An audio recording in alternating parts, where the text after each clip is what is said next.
Thank you very much. And it was actually quite interesting when we were discussing what should be the topic of today's session. And I was actually thinking about quite other domains like public space or or more very much architectural related topics. But then the organizer came up with the suggestion, why don't speak about collaboration? And I found, yes, of course, that's so much in key in the center of our practice. And I'm very happy to introduce you to Snøhetta's take on collaboration, both internally, but also then with all the external stakeholders that we are dependent on in our industry, both collaborators, but also, of course, on the client side. So in the background, you see the mountain Snøhetta, and I think that's quite significant for the way we see ourselves, but also how we see our way of working. It's the second highest mountain in Norway, Snøhetta. And what we say about this mountain is that Snøhetta is a place that nobody is from, but everyone can go to. And that actually says something both about our relation to landscape, because Snøhetta 30 years ago started as a collaborative workshop between architects and landscape architects, and this kind of field of disciplines has expanded since then. And what is also quite significant that our work tries to enhance the sense of surroundings, identity to the others and the environment we live in, the physical spaces we live in. But we also actually practice this quite literally when all our colleagues from our studios all around the world, we are 250 now, we meet at the mountain Snøhetta and we do this mountain climbing together. And it's also about very much this kind of sense of curiosity, but also just about the meeting all the colleagues from all over the world, and also kind of remind ourselves where we come to, and also that we place social interaction in the heart of our practice. And I think what is also important, even though we work internationally all around the world, we have this kind of very clear commitment to something you could identify as Nordic values that are very much based on democracy, openness, accessibility, and these kind of Nordic connotations you would also find in all our projects. However, have established over the 30 years period studios around the world. We started in Oslo, expanded to New York, San Francisco, Innsbruck, Hong Kong, Paris, and Adelaide. And we might be most renowned for our cultural projects, but I think what is quite recognizable is not necessarily our stylistic approach, but that we have this kind of clear content-related way of working, both contextually, but also then relating it very much back to the specific contextual conditions, culturally, socially, environmentally, and all this kind of clear analysis is embedded in every task. And that's why I think also all the project looks so differently, but they are kind of very clear representatives of these kind of cultural values that we are striving for. And that kind of generosity that is also embedded in this cultural content approach is also significant or characterizing our own way of internal collaboration. It's a kind of generosity, meaning that you are not keeping all your information, your knowledge and competence for yourself, but it's about sharing. It's really about sharing. And that is also literally reflected in our studio spaces. This is a glimpse from our Oslo space. I'm sitting here in the meeting room up here at the mezzanine. But what is so important that it's a kind of the equal distribution of space independent from the position you have in the company. Meaning an intern have the same square meter as the founding partner. And what we do every year is we just swap seats. So you get, if you had a better place at the window, you will get a darker spot afterwards. And also what we have in all our studio spaces, this communal table, the kitchen table, where we have lunch. So we are all kind of sharing this kind of social arena together. And again, this equality of way of working is also reflected in the way we organize ourselves. We are not organized in regards to project collaborations, but moreover, we strive for this kind of dynamic situation where you have to be in the movement when you go to your collaborators, for example, working on the Yellow project, just as an example. So we will, by that, have a very quite well-established flow of information without any systems, formal system necessarily established for that. Because on your way to your collaborator, your teammate, you will get a lot of information on your way, and we will maybe stand by your colleague and just pick up something that might be relevant for the project you are working in. And over the years, we have kind of observed ourselves also and try to encourage ourselves to kind of find some vocabulary in a kind of post-rationalization of our way we work, like for example the term transpositioning, that started more in a way where we encourage ourselves to kind of think outside the box when working together, meaning we would encourage each other to leave the clear professional role.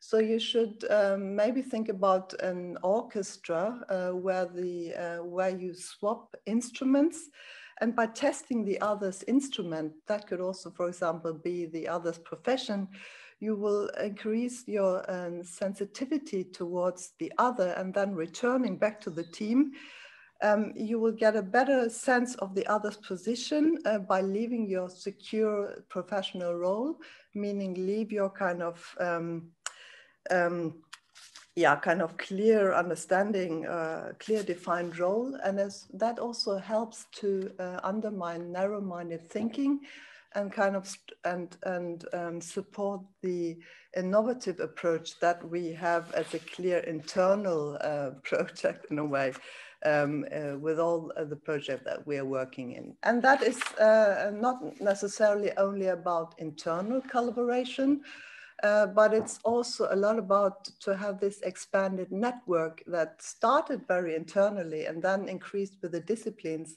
landscape architecture, interior architecture, graphic design, product design, artists, sociologists, that's what we have internally, engineers also, but then also having this kind of network of working with research-based academia, but also partners in the industry, to really with a clear understanding that you are not able to tackle especially the increased challenges that we are facing within your own disciplines. So we are true belief in collaboration also to drive the process forward and also really have the possibility of making an impact. And I'm sharing this quote, which actually a colleague or a student colleague of mine was posting yesterday to me because he wanted to attend this venue. Hello, Ladislaus. And that's actually what it's all about. It's about that eventually, and it's a very, very interesting quote of Charles Eames. And by coincidence, we also had this quote fronting Snøhetta's strategy for the next 30 years, because it's about the collaboration, but it's also about the quality of the collaboration and what it can potentially lead to.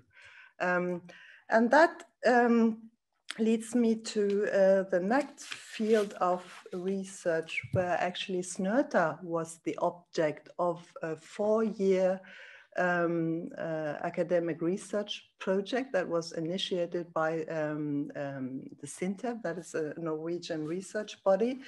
And they were observing and following different professions, and Snøhetta was part of one of those kind of objects, so to say. And the other one was a lawyer, the other one was an oil finding company. And the objective with that study was, or field study, so to say, was are there some generic drivers independent from the profession you belong to that lead to innovation? And there was this book that was summarizing the outcome of that study. And they tried to boil it down to 12 generic drivers, 12 creative drivers that they observed to be present when something like innovation happened. And we used that kind of study also to structure our work of collaboration with external collaborators. And we developed something we called a concept workshop, and that is based on this publication of the so-called idea work. And we try to start every project of ours with a concept workshop, meaning we invite the client, stakeholders, and everyone we think might be a relevant voice in the very beginning of a project development. And we spend one day here at the office, and we have a very clear sequence of these workshops. I mean, everyone is doing workshops, but this is really based on this research finding, and we are kind of guiding the team through that day. And start with the prepping, where we share information, and we also use several tools. And this is about breaking the big team into smaller groups, and it starts with a very playful, associative way of discussing a specific topic. It's not about architecture, it's about content. So it's about what represents the project, what does not represent the project. And then we try to use these findings as a next step, where we zoom out and we try to boil everything down into one term, one essence within the same group. And then we take this kind of finding and we use our workshop to build something we called a physical representation of that idea, of that concept. And then we present those findings to the rest of the team.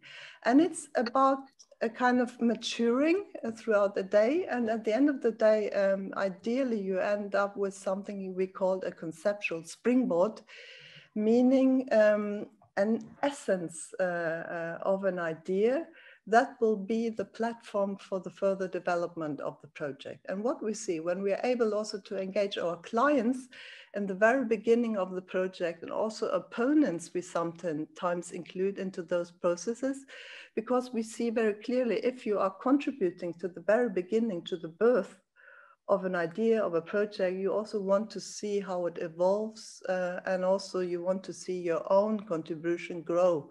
So you kind of turn into a supporter of that contribution. And also, if you have a very, very clear starting point where it's about the essence, like for example, in our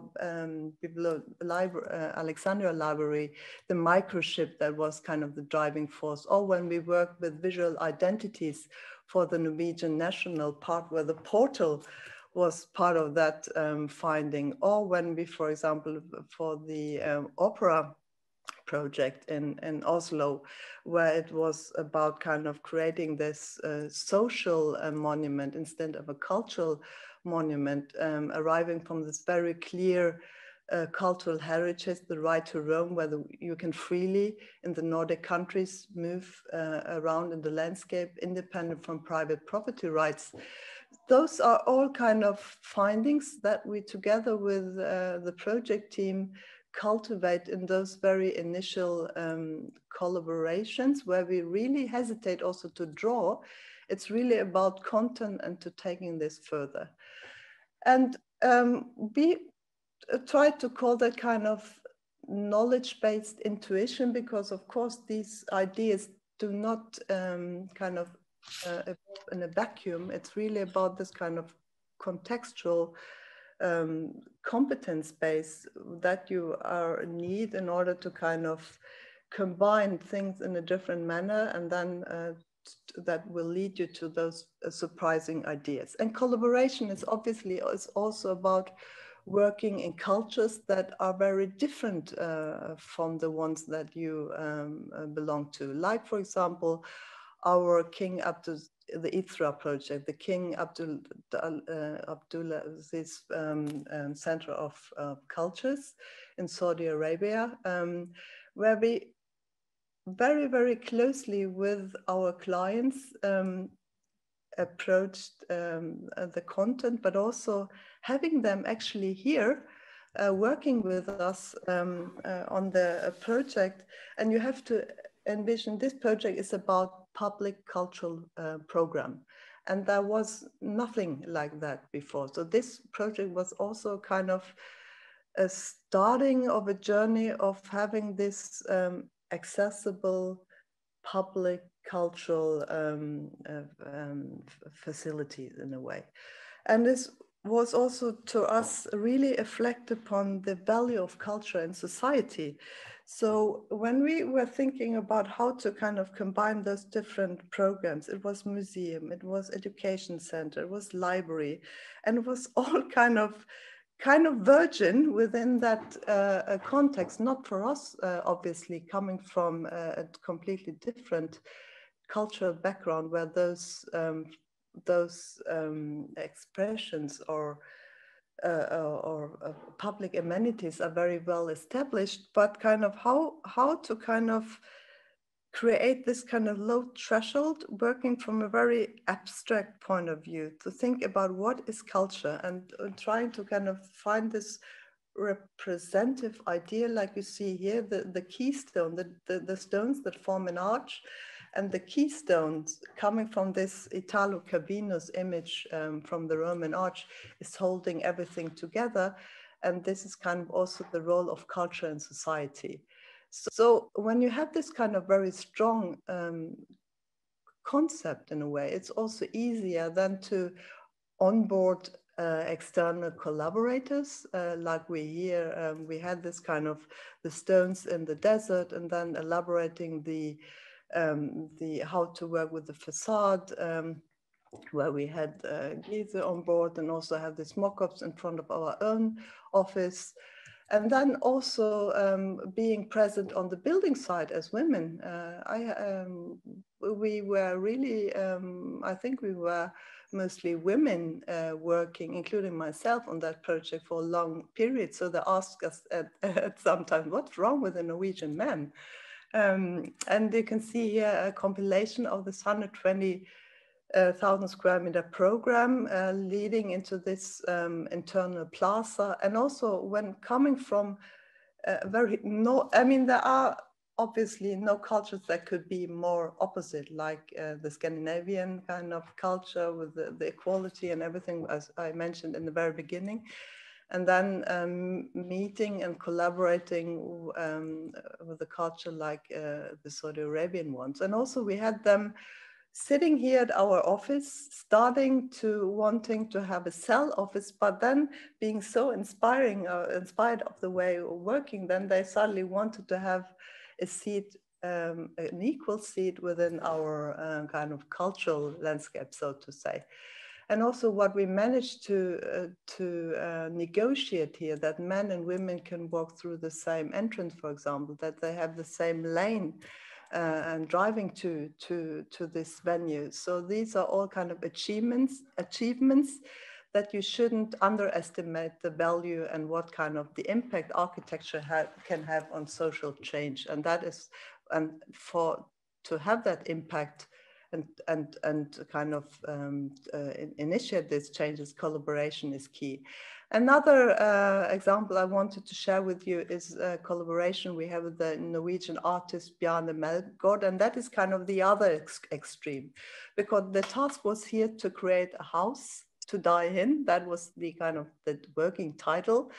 And that was really about kind of reading an artist's mind, and in a very, very close collaboration, trying to translate all this kind of thinking that was for us also really a fairy tale world, and trying to kind of twist and develop and let it evolve more and more into an architectural typology. So this was really for us also an exploration of ideas, a journey of the unknown, and also using our workshop very actively in the prototyping of the facade, the material investigation, working very, very close along this artist's mind to finding an equivalent expression that is kind of beyond all typologies. This is maybe more a sculpture than a house, but still it's a very, very clear result of this collaboration. Another one where also the prototyping plays an active role is our reindeer observation pavilion close to the Snøhetta mountain in the Dobre area. And here it was also about reading, of course, the cultural context, what is the local craftsmanship, like you can see here, the wooden tradition, how you work with the analog tools, and also looking at traditional building typologies, borrowing from the very archetype of this agricultural building, very simple box in a way, and then also using our technology then to translate the local craftsmanship into a much more complex interior wooden kind of inviting tactile environment, where the prototyping was, of course, an important part, and also really picking the wood, really in this one-to-one collaboration with the provider of the material, and then also that the digital model was taking into this workshop, where they use our 3D model to build the interior, the wooden interior, to transport it, mount it, and here you see the final result. So it's a very simple building in a way. It's we call it, as part of our series, the keyless structure. So it's really taking public space very literal. So this is open 24/7. You can go here with your family, and you can even stay there overnight. And the only purpose with this building is to provide you with a secure environment to observe the landscape. It's a simple building. It's only 80 square meters, but still it has all the layers of collaboration embedded, as you can see here. Yeah, so it's kind of disappearing in a way. So the last sequence of project I wanted to share with you is the collaboration on the environmental projects that we have very much focused on within the last 10 years. And of course, as social sustainability is the point of departure for all our projects, because that is kind of no sustainability without social sustainability. Of course, the environmental sustainability with the challenges that we are all facing, and even making more concrete with the Paris Agreement. We have all these collaborations to face also our responsibility within the industry. A part of that collaboration is the Powerhouse Alliance, where we, together with partners from the building industry, as you can see here, we have an ambition to develop plus energy buildings that produce more energy within its lifespan, that is used for, of course, the building, but also then the operation and the demolition. And we also compensate for all the embodied energy in the materials that are used in those buildings. So you can, of course, envision that you, as an architect, you are not able to tackle these projects on your own. So this is collaboration from day one. And I will just I just brought this project with me today. It's the Svart Hotel. It's on our drawing table. It's not built, but it's a hospitality project in the north of Norway. And again, this collaboration that is very much based on that you have a very high ambition, a goal, an objective for your project, and through a very sequenced process where you test your thesis in those collaborative work models, as you can see here, and you get closer and closer to the goal throughout the process. So the task for this project was to create a hotel, a powerhouse hotel, and that would mean that a hotel that would consume 80% less energy than compared to an ordinary hotel. And again, we looked into, this is a very playful approach, obviously, but the character of the building we envisioned should be of a very temporary typology in a way, and we looked at the crab as an animal that can both live in water and in land. So as you can see here, it's something, and a typology that is both in water and in land. And obviously in that region, we also have clear historical references, or not only historical, but it's how fishermen locate themselves at the shore, at the fjord, and how this kind of wooden construction look like, and also how we dry fish. And that we borrowed from those references and of course translated it into a contemporary piece of architecture.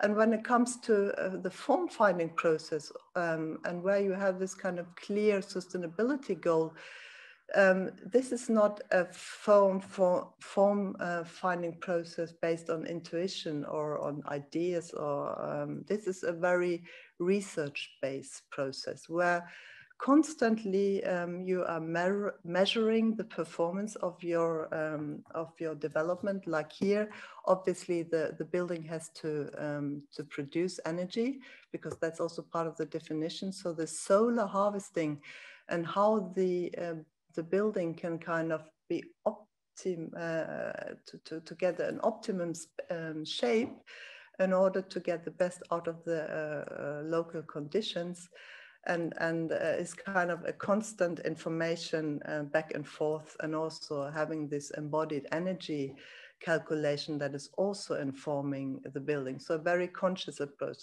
And also what was very interesting for us, that we also could work with our brand design department on this project to create this kind of holistic appearance, like the name Svartisen, that is the glacier that you saw on the first image, where our project is located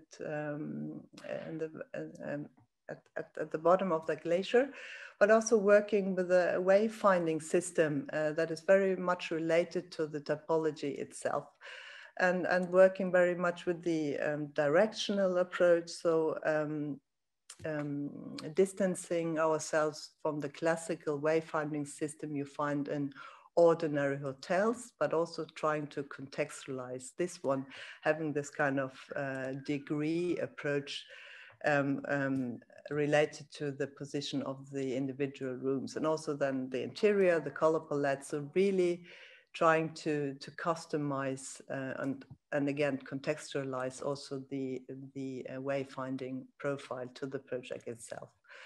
And of course I have to close my keynote with the underwater restaurant project, because also this project is a very clear example where when all, at least our Snøhetta disciplines come together and are able to collaborate in combination with a very brave client, because the idea of developing Europe's first underwater restaurant was actually a client idea. who wanted to have this project in close neighborhood to their hotel. So this is located in the south of Norway in Lindesnes. And for us, it was also interesting to explore the possibilities to increase the research potential within this project. So this project is also a close developed in close collaboration with the marine biology. So it also works like a kind of a laboratory for maritime research, where you can observe underwater life and also to really closely follow up what is happening there. But also what was, of course, for us very interesting, that all our disciplines, this is really a customized project. I mean, of course, when it comes to the building industry, we use the competence that we have in southern Norway that is very much related to the oil industry.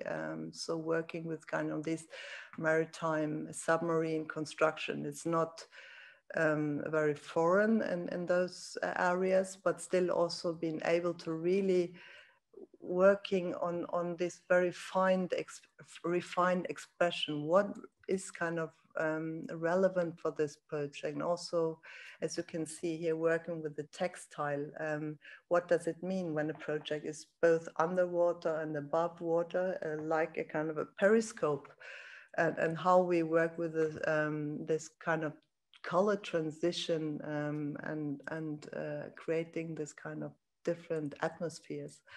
And also we were able to work, again, as I mentioned, with our brand design department with the naming, because under, it's actually quite interesting in Norway, has this double meaning. It means also wonder, under, but it means also underwater, obviously. So it was very, I think it brings also a project to a point, like Svart, like under, really trying to boil an identity of a project down and also find the equivalent name for it, like you name a child in a way. So as you can see here, we also work with all the visual platforms of the project that also kind of then reflecting all the virtual platforms of the project. Yeah. And also working very closely with industry partners, like developing this acoustical textile that we work with Kvadrat. And we really created this own fabric, as you can see here. And also, like I mentioned in the beginning, having those collaboration within the building industry, allowing this project also to happen. So these are projects, images from the building sites. Okay, that was my last image. Thank you very much for your attention.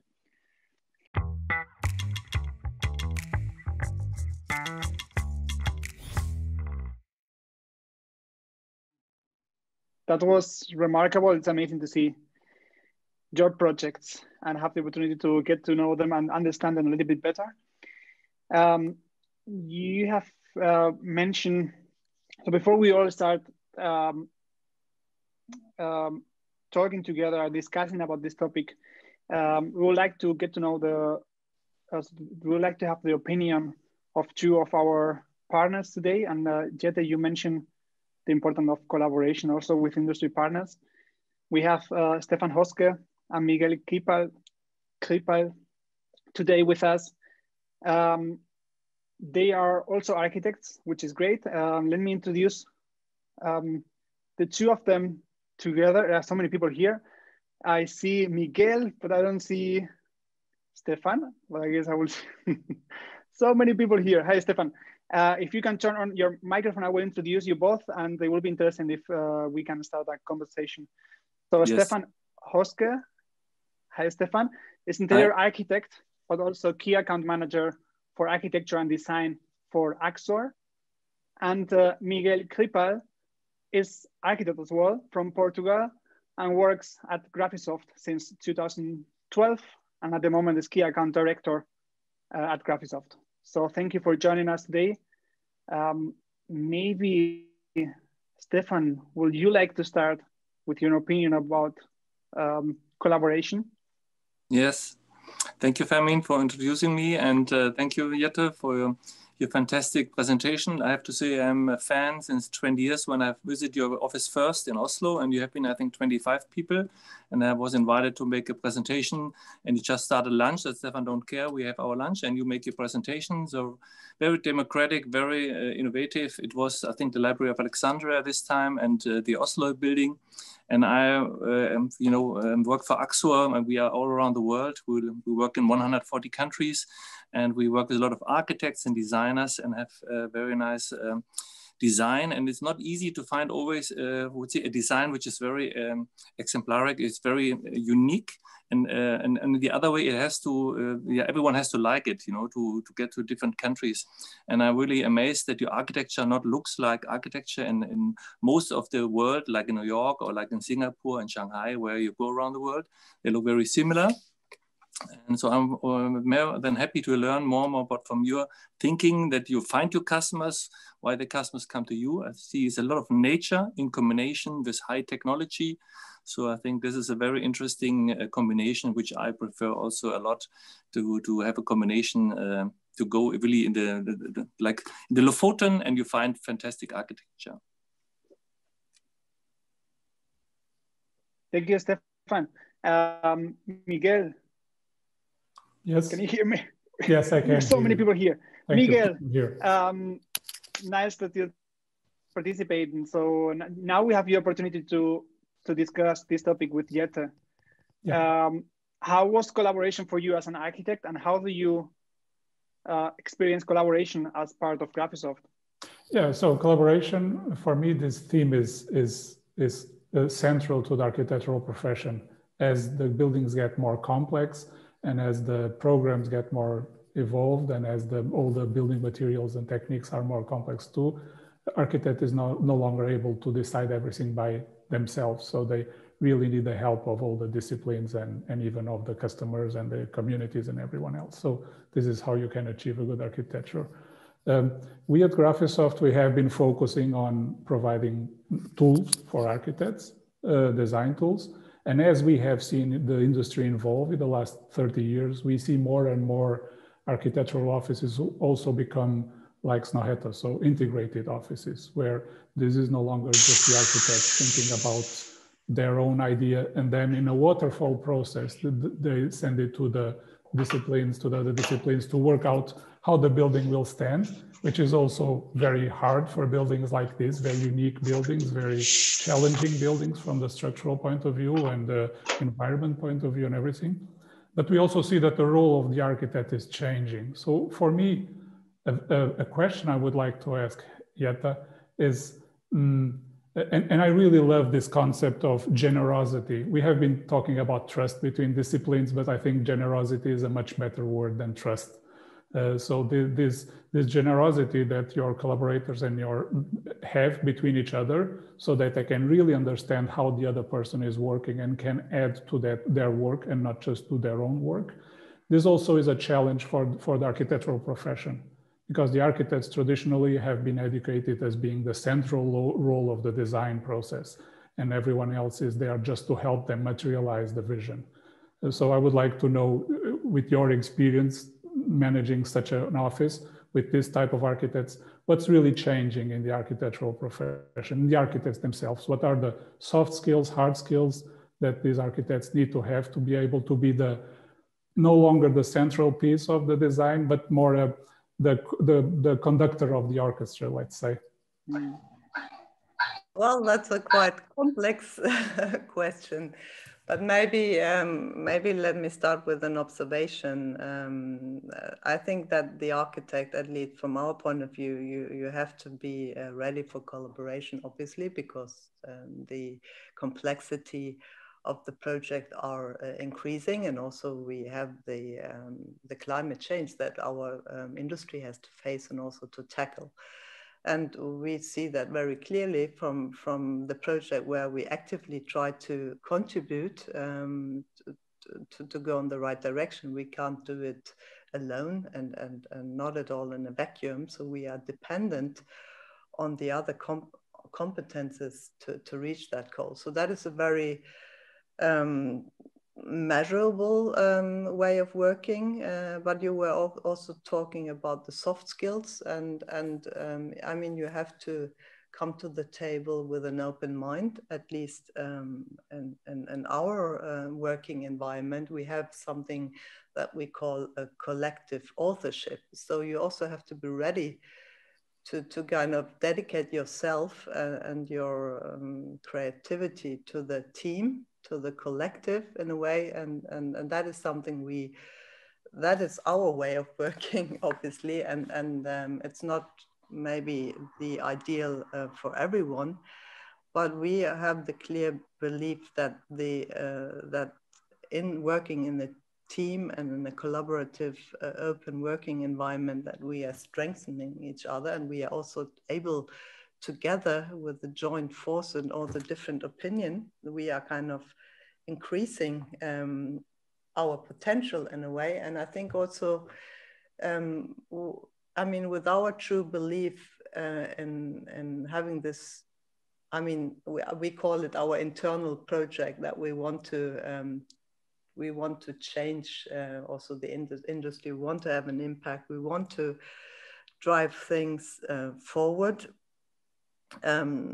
So without kind of the will leaving the established behind, that requires also a specific way of thinking, like when you practice research. I mean, this is also something you do together, and also being able then to suddenly by surprise combining two things. It's not about inventing everything from scratch. It's more about being able together to identify the right components and then combined known technology, but in a new way. And that is kind of true innovation. And that's also how our, for example, the environmental sustainability project work. It's not about invention per se. It's about using known technology in a new way. So it's a more process-oriented way of working rather than a result and a style-driven kind of. No, you just went. Yeah. Okay. Yeah. Northeast. Was that an answer? I think I took. I have many more questions, but I think many people have questions too. So I would open the discussion. Jette, if I can first of all, hi Jette. First of all, from us at Architects Know How sessions, and I think on behalf of everyone here in the audience, thank you so much. It was a really inspiring keynote presentation, and I know that there's a lot of interest here. Even in the Welcome Lounge, we've got a real broad section of the construction industry attending from all over the world, which is really great. One of our aims with this format is obviously to bring architects together with other stakeholders in the processes. And obviously that was one of the reasons why we wanted to look at this idea of collaboration. In terms of working with manufacturers of products which you're using in your building projects, are you also involving them from a very early stage? Yes, I mean, it's also, of course, a question of scope. It's not always that we have the possibility to design everything accordingly. But for example, the Under restaurant is a good example that where we were able to develop this specific fabric, or we designed a chair. So we had kind of everything. That was a very classic, maybe kind of old-fashioned role that it's actually a very luxury position to be in when you are giving the allowance to design all the layers within the project. That is not necessarily an ordinary situation. But yes, of course, that's why we also expanded our disciplines with brand design and product design, also to have all the professional disciplines here in-house to be able to give you an appropriate answer to those layers in the project. Thank So you. Yes. That's probably a great. We are happy. We are happy if we are given the possibility, and of course we have also a product design project that are independent from architectural developments. So they have individual projects similar to brand design. It's not always linked to an architectural kind of umbrella. Yes. If we could maybe skip back to Stefan, from a manufacturer's point of view, would you all, I mean, I'm quite sure you'll say yes, but your opinion, being in the design process as early as possible to ensure success, you'd agree with that statement? Yes, I mean, we are more than happy because we work with quite a lot of architects who are doing the design, like Jette, Philippe Stark, Jean-Marie Masseau. They start and coming from architecture thinking to the faucets, to the sanitary areas where we go in details. And, you know, water is our life. We would say we guide water and the transport to come to the customers and to put it in a very nice design that people like it to use it. And to introduce it and bring it to architects who have projects is not easy sometimes, that they like and they would like to design something. They want to have their own faucets and sanitary things. And it's good to sit together and start from where is the water coming and how to bring it in the bathroom or in the kitchen. And so we work with the most famous designers in the world, but also with architects. And there's always a process, you know, like countries like Saudi Arabia or in Australia, there's not even allowed that water comes out. So it's like sometimes 1.8 liter, where we in Germany, we can still use 15 liters. And I think we try and be innovative to have a shower feeling with nearly no water. Yeah, maybe the next thing is maybe have an oxygen shower, or you have something special. But in a moment, some countries really suffer to have no water. And we have to help them, like South Africa, where we are in lodges in the middle in the desert, and how to clean yourself and have your process. So I think it's very important to think with a lot of people, technology and architects, designers, interior designers, because in the end, this product should last for 20, 30 years, and I never want to think about it anymore. I think what I'm getting here is that the key to it is exchange. It's about sharing, and Jette, you mentioned that as well. I'd like to, and Stefan talking about that international scope. Jette, you mentioned the Nordic values of democracy, openness, participation. You're working all over the world. What's the key to encouraging those Nordic values in other parts of the world where, like you said, perhaps in the Middle East, it's quite different, but from the feeling I got, you were able to achieve a certain sense of collaboration. What would you say are is the key to encouraging such a Nordic sense of collaboration? Yeah, it's obviously how can I start? I mean, it's when you come to the table with an open mind, it's also kind of maybe inspiring others, but obviously it takes also sometimes a little bit time to break the ice and kind of to create this openness. But that's why we see that those idea workshops are a good tool also to break down a little bit the barrier. Everyone is kind of has an equal role. We use our workshops, so it's really also to breathe and yeah. So that's also a tool kind of to break kind of, or to even those cultural boundaries in a way. But obviously it requires also a little bit of time in some setting. It's not something that happens tomorrow. You have to build up trust, you have to build up relationship, and obviously it also helps that you have a portfolio. So you come to the table also with a kind of, not authority, but there is kind of an integrity where you have a track record that this way of working has led to some surprising results. So that obviously also helps. The more grown up we get, the more impact we also kind of have also in these dialogues. But of course we are lucky that the clients that come to us also have this, they are curious. especially the one that approach us. Sometimes, of course, there is also a brand reputation that is part of that, but in most of the cases, they really want to make a difference and be part of that kind of creating this extra value that you can see in all of our projects, where we really try to expand the programmatic or functional kind of basis of a project, like the opera, for example, that suddenly is a public plaza, but at the same time also, of course, providing you with a state-of-the-art cultural venue. So these kind of different ways of thinking, yeah.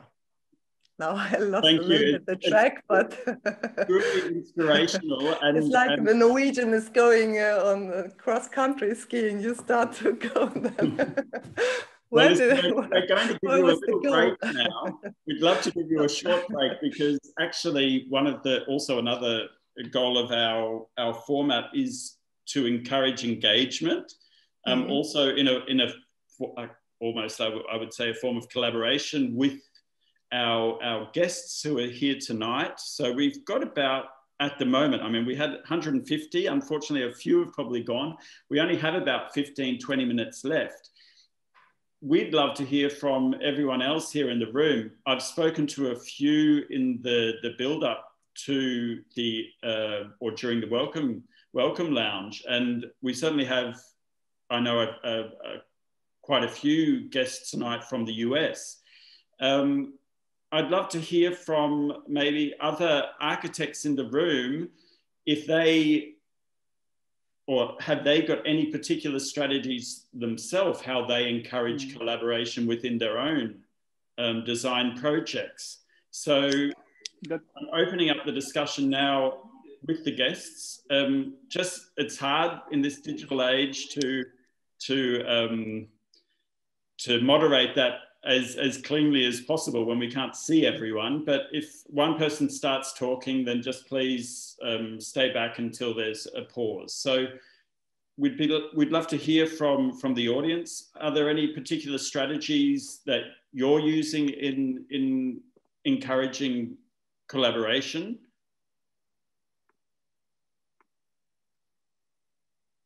Someone always has to be the first person to start.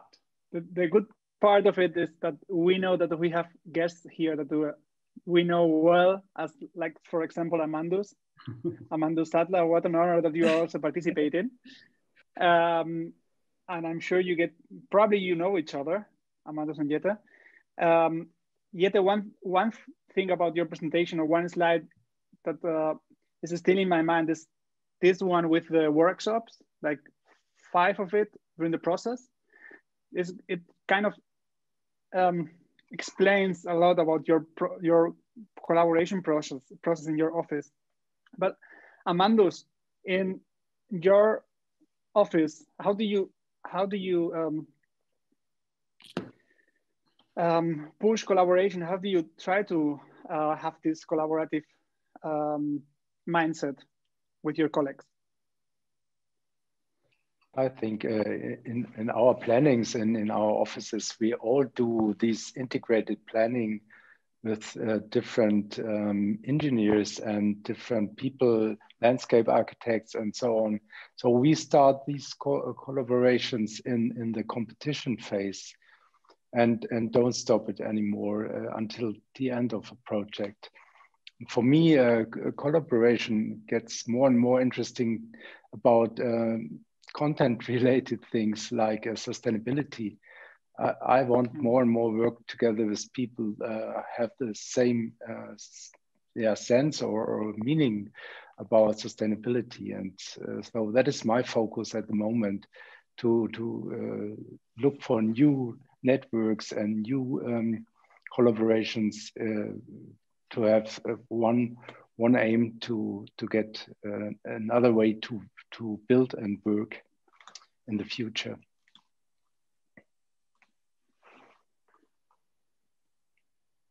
So I think if Amandus, it's about values, it's about vision etc. So finding those people that share those common values and visions to move forward. Yeah, that I was very inspired when Jette tell us that the start of the office was a workshop. Some people came together and want to work with each other and start the work and in the office. That is very, very nice to hear about that. That I like this idea to have more collaborations over the borders and with other people connecting about the content. Yeah, it grew very organically, actually. And also our studios, also that was not necessarily a plan. It was always some kind of projects first, and then they became more and more. And then we saw, okay, we need local presence. So it was a very organic growth, which I think that makes it also easier to handle. Also to what you are saying, it's important that you also, this culture, when you kind of expand, that you also have these ambassadors that kind of tell the same stories, that kind of, so you have to really do something like an cultural education also when you onboard also new colleagues and also working in other contexts, of course. It will be very interesting to know the perspective from small offices. If someone in the audience wants to share their opinion on this topic, will be great. Like, because Amandus and also Jette, they lead very well-known practices, Amandus in Germany. And I can imagine that for small practices, it might be difficult to try to focus on the right process. I don't know, is there someone in the audience who wants to share their opinion? I have a question. Please go ahead. Yes, thank you very much. I was very hearing Jette talking about the quality of the network, because you can build as much networks as you want. My question to her is, or to you, is how do you control this quality? Because that's key. And I like very much the way you present it, but how do you control it? Nice question. You mean before we kind of sign off a concept, for example? No, just in general, because you say networks are key, and it's true. Your value of your network is very important, but how do you control the quality of your network? I mean, the quality is something you experience in the collaboration per se. So it's about recommendations, of course, and how people are brought together. And of course, it's about testing and failing. And so it's an organic growth. And it's not, of course, we also have failures in those collaborations, but it's about building constantly and also looking for new competences. So I don't know if it's necessarily about controlling. It's more about you have to share the same values also, and that you sense very quickly. I think it's about this kind of open-minded thinking, and that you also share the same approach of wanting to initiate changes. Yeah, so, I think rather than it's about finding your like-minded collaborators, and that's also in personal life. You sense that very early. It's more managing than controlling. I mean, controlling was probably a bad word, but managing is in this case, looking at the good quality of your network. Thank you. Thank you for the good question. Yeah. I have a question, if I may. Hello, my name is May. I'm not an architect, but I'm a fashion designer. I'm a little bit curious about what Amanda said, but also to you, Jette, because obviously fashion is very polluting and we have to look and do collaboration in sustainability, but we work on a very personal level because clothes is very one-to-one, but you guys are working on a very big scale. I'm wondering, and working with big companies sometimes, to go from the kind of overview and big projects to the small projects where actually each one can make a difference. How do you look at that? Is that something that you want to look at in terms of, okay, if you have this massive project, how can I, as a consumer who wants to do a new kitchen,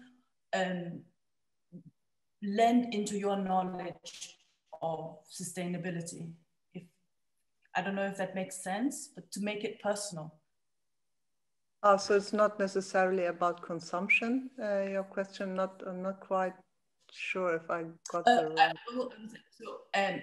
Let's say I have to build a house. So I'm from Denmark, so I called Anders Linear Group, and because obviously they're working a lot with sustainability. Say, listen, I need help. I have to do something personal. And then they said, well, actually, we're too big. We don't really work on smaller projects. You have to talk to someone who worked on a smaller scale.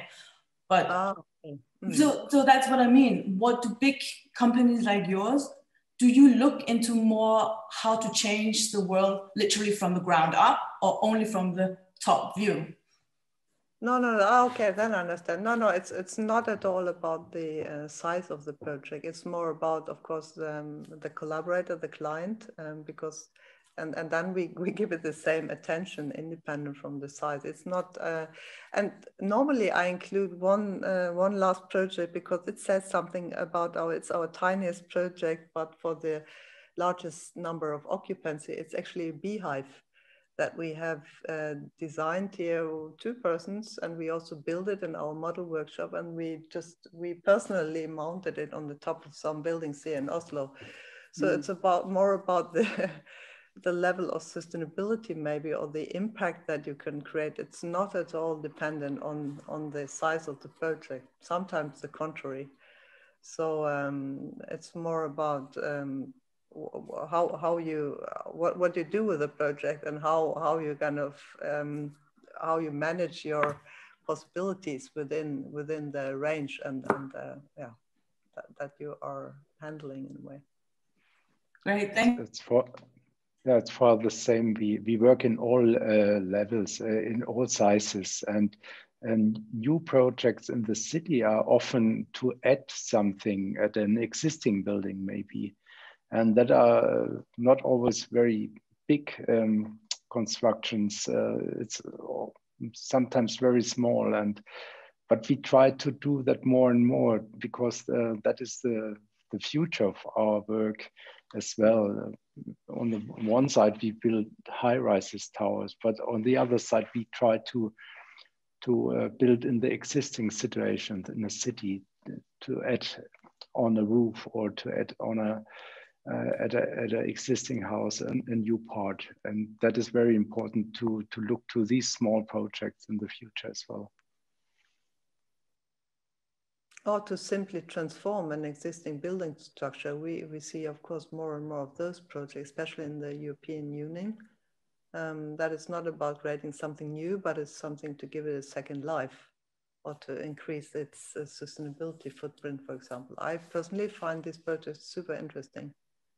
So I think there's such a big building stock that has to be made future-proof. So I think for architects, it's also to shift a little bit the perspective to work with the already existing, rather than create necessarily something new. So yeah, I think those are super interesting, also in terms of sustainability. That's the same for me. That was my first lecture here in this format. I talk about the existing buildings and my work and my love to these existing buildings.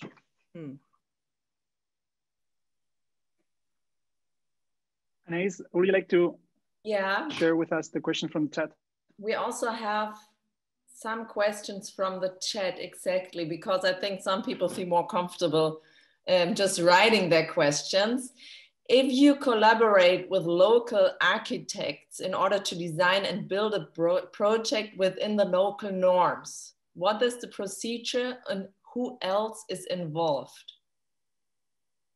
Yeah, obviously we are dependent on local collaborators. That is both, of course, to the building regulation, all the technical kind of requirements and demands we have to fulfill, but also it's also sometimes to increase our cultural understanding for a building or for a project. And the question was more how we find to the right collaborators, or yeah, it's about recommendation. It's something sometimes we are brought to the table, sometimes it's coincidence, but it's actually we spend quite a lot of time to find kind of the like-minded collaborators, even though they don't necessarily have to be at the same size or global kind of a player, but more it's about sharing the same values and then coming from different direction and increasing each other's competences.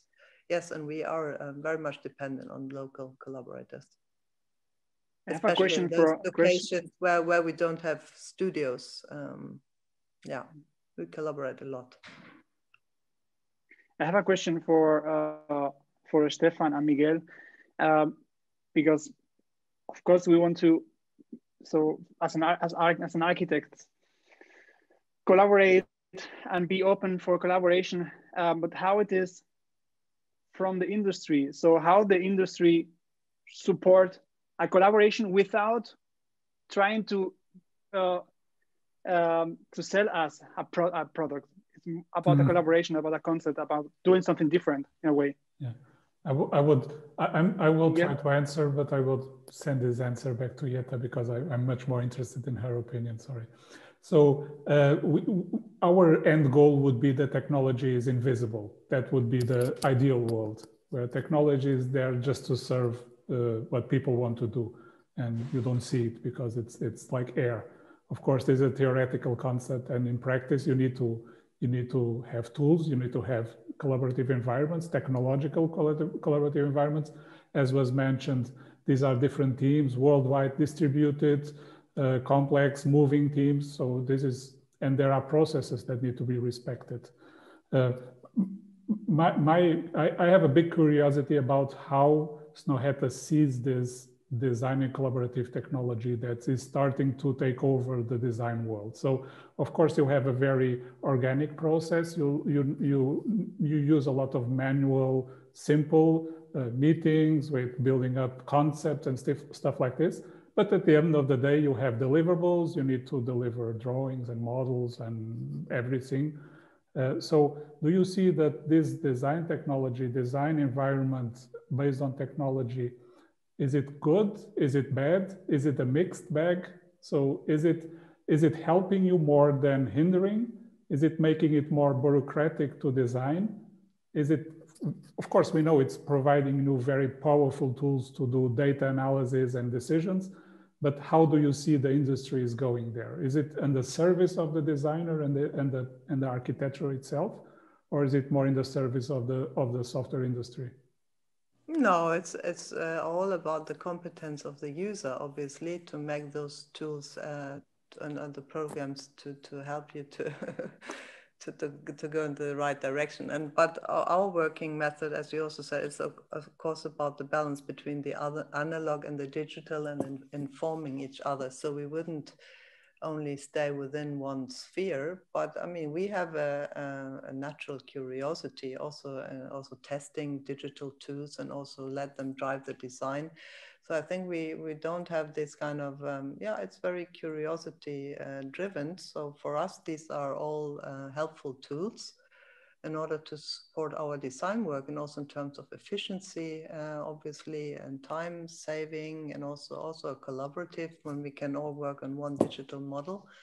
That also is a collaborative aspect to it, and also having collaborations in different studio locations working on one model that wouldn't work without digital innovation, obviously. So we use and we benefit from those developments, improvements, and we try to use them to benefit our project developments. But we don't think that they are kind of threatening anything. At the contrary, we are developing together with the possibilities that they are offering us. But it's about the competence. You need the competence to be able to use those tools that they serve your purpose and not the opposite. So at the same time as the technology develops, you have to develop the competence, and in an ideal world, be a little bit upfront. So what we often do is to combine different technologies. And not myself, but I have some colleagues that are really at the forefront of that, and they are kind of then educating colleagues and so on. So yeah, it's a tool-driven process, again, both in a digital and the analog world, and informing each other. Thanks. Jette, I have a question. Yeah, Stefan, that's great. Yeah, I wanted to ask you what your opinion. I work with quite a lot of architects and designers, as my title is Consultant of Architects and Designers, and I see a lot of premises, and I could see that quite a lot of architects are very classical. I would call it the Club 100 as a collaborator to come in because they have to give nearly 10 years warranty for their products, what they use, and details in the building. If there's a crack coming or something and the water is leaking somewhere, the architect is the first one to be called. So I see sometimes there's not, the willingness for risk, to take risk, to be innovative, to be the first one to use this product, to this material. And this is, I think, always a battle between to be the first, and then you don't want to take your insurance to solve the problem later on when something happened to the roof or to the windows or to the sanitary areas. And as I can see, interior architects are a bit more, I would say, experimental, because also you can change it more easily. And I think this is a big fight I can see with a lot of architects, where we with Hans Groh, 100 years old, when I said, I would like to show you something new, said, oh, no, we're very happy with the ones we use. So it's not so easy to bring to architects new products, new innovative things. Maybe when it's to save water, it's okay, but also from the design, there's very classical feeling. And how is your office thinking about these things? So are you, I can see you're more experimental, but do you have like a hit list of your companies to come on? No, not necessarily. It's very much driven by the specific project and the need that kind of derives from the specific task. So of course, we have long-term collaborators that we are used to work with, and that they know the way we work, and we know that they have a cutting edge technology, for example, to support us in development.